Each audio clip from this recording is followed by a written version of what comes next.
नमस्कार भाइ बहिनी हो। नमस्कार सर। कक्षा 9 मा अध्ययनरत भाइ बहिनीहरू, हामी आज विज्ञान विषयको पहिलो पाठ नाप अन्तर्गत अन्तर्वस्तुहरू अध्ययन गर्न गइरहेका छौँ। यस अन्तर्गत नाप भनेको के हो, भौतिक परिमाण, नाप प्रणाली, आधारभूत एकाइ, तत्जन्य एकाइको बारेमा फोकस गर्न गइरहेको छु। भाइ बहिनी, यसरी विषयवस्तुमा सोझै प्रवेश गर्नुभन्दा अगाडि हाम्रो दैनिक जीवनमा नापको कति महत्त्व रहेछ भन्ने कुरा म तपाईहरूलाई केही उदाहरणहरू दिएर प्रस्तुत गर्न गइरहेको छु। भाइ बहिनी हो, तिमीहरू तरकारी किन्न बजार जाँदा हामीले मन परेको तरकारीलाई को परिमाण लिनको लागि 1 किलोग्राम 2 किलोग्राम पिण्ड पसलेलाई चोख्नको लागि अनुरोध गर्दछौँ। हो, हामी त्यहाँ 1 अङ्क 2 अङ्क भएको हुन्छ, एक पछाडि केजी झुन्डिएको हुन्छ। हो, त्यो पदार्थको परिमाणलाई मापन गर्नको लागि केजी चाहिँ त्यसमा झुन्डाइएको हुन्छ। केजी चाहिँ के हो, यो एकाइ हो। त्यसैले पदार्थको परिमाण नाप्नको लागि अथवा पिण्डको एकाइ चाहिँ के हो, किलोग्राम हो। त्यसै गरी भाइ बहिनी हो, हामी पसलमा कपडा किन्न जाँदा कति मिटर अथवा कति लम्बाइ, अथवा 1 मिटर 2 मिटर होइन, हामीलाई कति आवश्यकता छ, त्यो अनुसार हामी के भन्छौँ, कपडा नापेर पसलेसँगबाट किन्छौँ। सर, अनि हामीले दुध किन्न डेरीमा जाँदा दुधलाई लिटरमा नापेर दिन्छ होइन सर? हो प्रभात बाबु, तिमीले धेरै राम्रो कुरा गर्यौ। तरल पदार्थको परिमाण नाप्नको लागि लिटर एकाइमा नापिन्छ। तिमीले धेरै राम्रो प्रश्न गर्यौ। डेरीमा दुध किन्न जाँदा अथवा बेच्न जाँदा हामीले त्यो तरल पदार्थ अथवा लिक्विडको आयतन नाप्नको लागि कुन एकाइमा नापिन्छ त? लिटर एकाइमा। त्यसैले भाइ बहिनी हो, तरलको आयतनको एकाइ के हो त? लिटर हो। त्यसैले भाइ बहिनी हो, आज म अब यसमा नाप भनेको के हो भनेर बताउन गइरहेको छु। के हो त नाप भनेको? नाप भनेको अज्ञात भौतिक परिमाणलाई प्रमाणित ज्ञात परिमाणसँग दाँच्ने वैज्ञानिक प्रक्रियालाई नाप भनिन्छ। फेरि सुन्नुहोस् भाइ बहिनी हो, अज्ञात भौतिक परिमाणलाई प्रमाणित ज्ञात परिमाणसँग दाँच्ने वैज्ञानिक प्रक्रियालाई नाप भनिन्छ। म फेरि यसलाई इङ्ग्लिसमा भन्छु, the scientific process of comparing an unknown physical quantity with known and standard quantity is called measurement. फेरि एकपल्ट सुन्नुहोस्, the scientific process of comparing an unknown physical quantity with known and standard quantity is called measurement. Sir, भौतिक परिमाण भन्नाले के बुझ्नु? हो, भौतिक परिमाण भनेको भाइ बहिनी हो, भौतिक परिमाण भनेको प्रत्यक्ष वा अप्रत्यक्ष रूपमा नाप्न सकिने परिमाणलाई भौतिक परिमाण भनिन्छ। प्रत्यक्ष वा अप्रत्यक्ष रूपमा नाप्न सकिने परिमाणलाई भौतिक परिमाण भनिन्छ। जस्तै पिण्ड, लम्बाइ, समय, बल, गति, प्रवेग आदिलाई नाप्न सकिने भएकोले यिनीहरूलाई भौतिक परिमाण भनिन्छ। भाइ बहिनी हो, पिण्डलाई नाप्न सकिन्छ, त्यसको परिमाण भौतिक तराजु अथवा बिम ब्यालेन्समा प्रयोग गरेर पिण्डको के लिन्छ? परिमाण लिन्छ। तर भाइ बहिनी हो, दुःख, सुख, घृणा आदिलाई नाप्न सकिँदैन। केलाई नाप्न सकिँदैन त? दुःख, सुख, घृणा आदिलाई नाप्न सकिँदैन। त्यसैले यिनीहरूलाई भौतिक परिमाण भनिँदैन। भाइ बहिनी हो, फेरि एकपल्ट सुन्नुहोस्, भौतिक परिमाण भनेको के हो त? प्रत्यक्ष वा अप्रत्यक्ष रूपमा नाप्न सकिने परिमाणलाई भौतिक परिमाण भनिन्छ। पिण्ड, लम्बाइ, समय, बल, गति, प्रवेग आदिलाई नाप्न सकिने भएकोले यिनीहरूलाई के भनिन्छ? भौतिक परिमाण भनिन्छ। तर दुःख, सुख, घृणा आदिलाई नाप्न सकिँदैन। त्यसैले यिनीहरूलाई भौतिक परिमाण भनिँदैन। ल, बुझ्यो होइन भाइ बहिनी हो? ल, म यसलाई अङ्ग्रेजीमा पनि भन्छु। The quantity which can be measured directly or indirectly by using physical devices is called physical quantity. Mass, length, time, force, velocity, acceleration, energy, current, etc. can be measured and hence they are called physical quantity. Sadness, happiness, hatred, etc. cannot be measured. Hence they are called non-physical quantities. Once more, the quantity which can be measured directly or indirectly by using physical devices is called physical quantity. Mass, length, time, force, velocity, acceleration, energy, current, etc.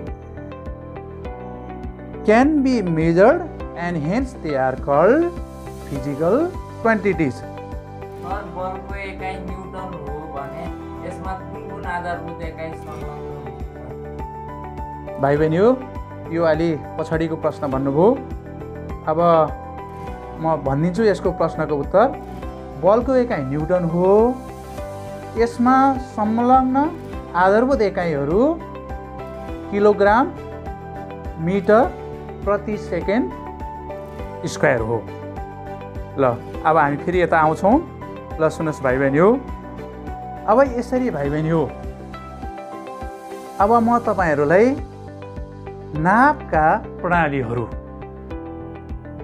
विभिन्न देशमा विभिन्न नाप प्रणालीहरूको प्रयोग हुँदै आएको थियो, अझै पनि छन्।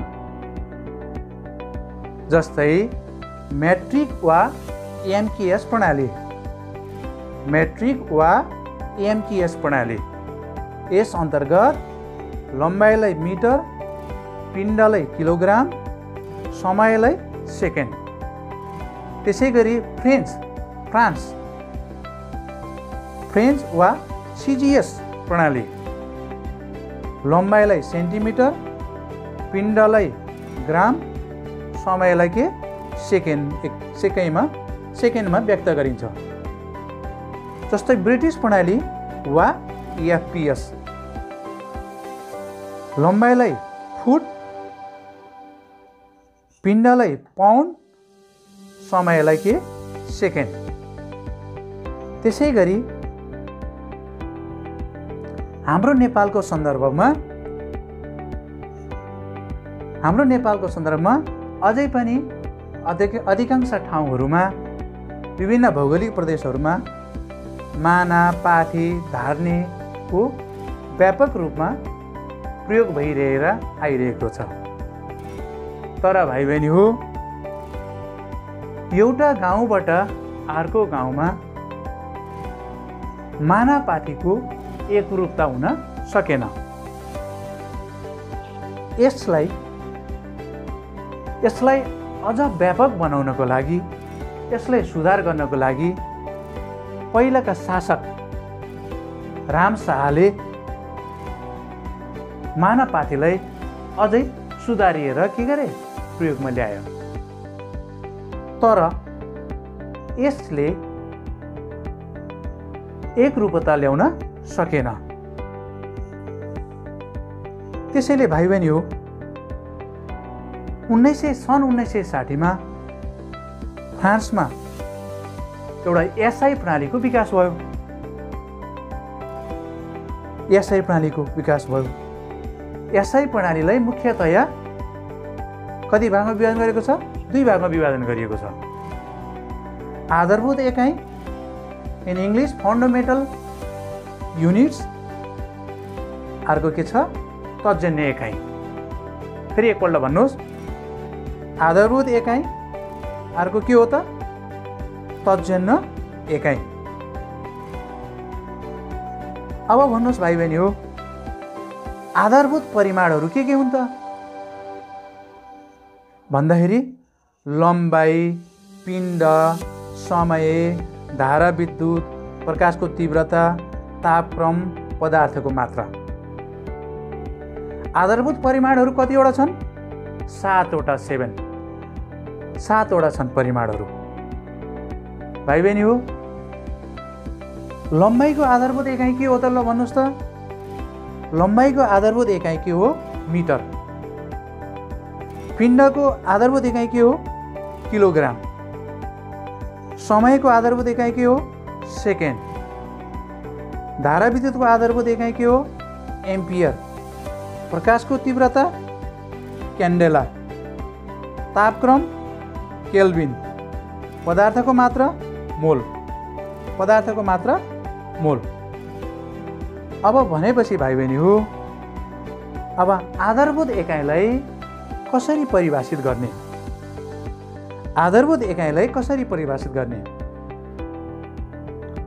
आधारभूत एकाइ भनेको के हो? कुनै अन्य एकाइहरूमा निर्भर नरहने एकाइलाई आधारभूत एकाइ भनिन्छ। फेरि भन्नुहोस् त, कुनै अन्य एकाइहरूमा निर्भर नरहने एकाइलाई आधारभूत एकाइ भनिन्छ। हाल 7वटा आधारभूत एकाइ रहेको छ। कुनै अन्य एकाइहरूमा निर्भर नरहने एकाइलाई आधारभूत एकाइ भनिन्छ। हाल 7वटा आधारभूत एकाइ रहेका छ। In English, the independent unit which is not derived from any other unit is called fundamental unit. The independent unit which is not derived from any other unit is called fundamental unit. There are 7 fundamental units. अब भाइ बहिनी हो, अब म भन्न गइरहेको छु तर्जन्य एकाइ भनेको के हो?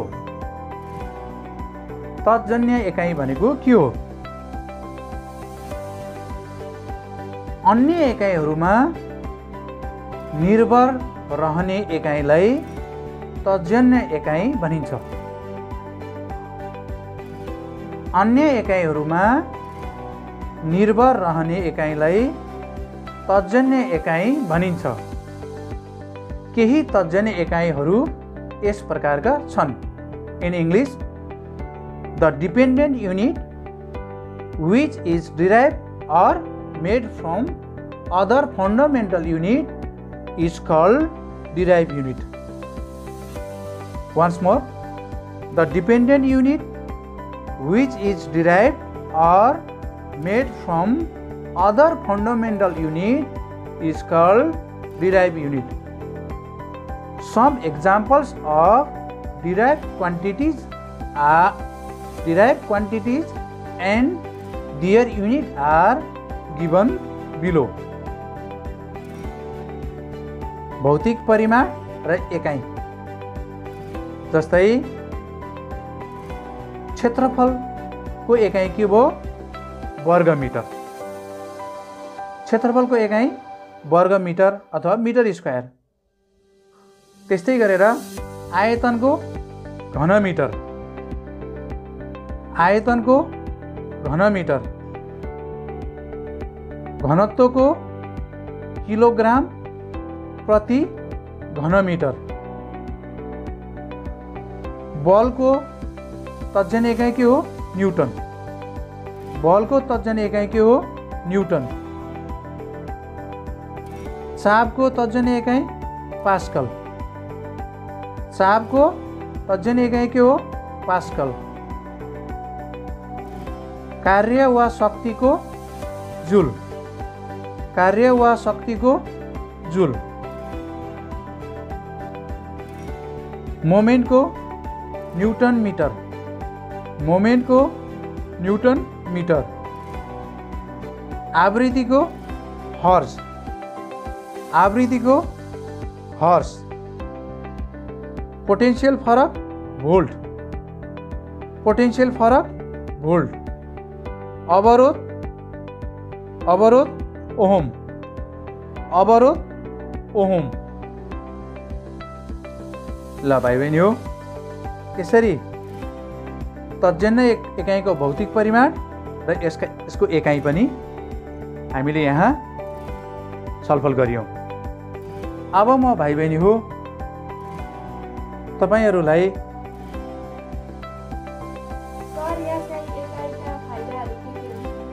हो भाइ बहिनी हो एसआई एकाइको फाइदाहरू के हो, के हुन्? यो एसआई एकाइ संसारभरि के छ? प्रचलनमा ल्याइएको छ। नेपाल, भारत, चीन, पाकिस्तान, अमेरिका, संसारका देशहरूमा एसआई एकाइको केमा ल्याइएको छ? प्रचलनमा ल्याइएको छ। र यसको फाइदाहरू बुदागत रूपमा भन्दा यसका फाइदाहरू बुदागत रूपमा भन्दा नम्बर 1, यसले अन्तर्राष्ट्रिय व्यापार सजिलो बनाउँछ। यसले अन्तर्राष्ट्रिय व्यापार सजिलो बनाउँछ। नम्बर 2, यसले वैज्ञानिक शोध र अनुसन्धान एकरूपता ल्याउँछ। यसले वैज्ञानिक शोध र अनुसन्धान एकरूपता ल्याउँछ। ल भयो त भाइ बहिनी हो एसआई एकाइको फाइदा। फेरि म एकपल्ट भन्छु, यसले अन्तर्राष्ट्रिय व्यापार सजिलो बनाउँछ। यसले वैज्ञानिक शोध र अनुसन्धान एकरूपता ल्याउँछ। ल त भाइ बहिनी हो म तपाईहरुलाई यहाँसम्म नापसँग रहेका अन्तर्वस्तुहरूको बारेमा हामी छलफल गर्यौं। अब तपाईहरुलाई म 2-3वटा प्रश्नहरू दिन्छु र आफ्नो विज्ञान शिक्षकसँग गएर देखाउनु होला। प्रश्न नम्बर 1 नाप भनेको के हो? प्रश्न सुन्नु होला भाइ बहिनी हो। प्रश्न नम्बर 1 नाप भनेको के हो?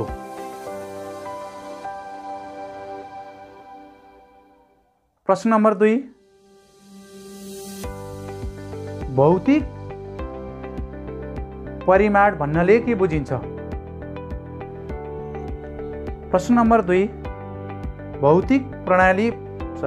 भौतिक परिमाण भन्नाले के बुझिन्छ?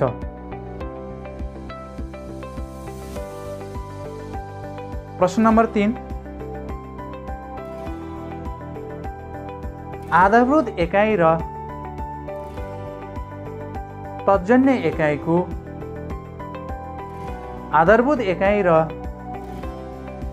एकाइको दुईवटा भिन्नता लेख्नुहोस्। आधारभूत एकाइ र तत्जन्य एकाइको दुईवटा भिन्नता लेख्नुहोस्। हस्त भाइ बहिनी, धन्यवाद, नमस्ते।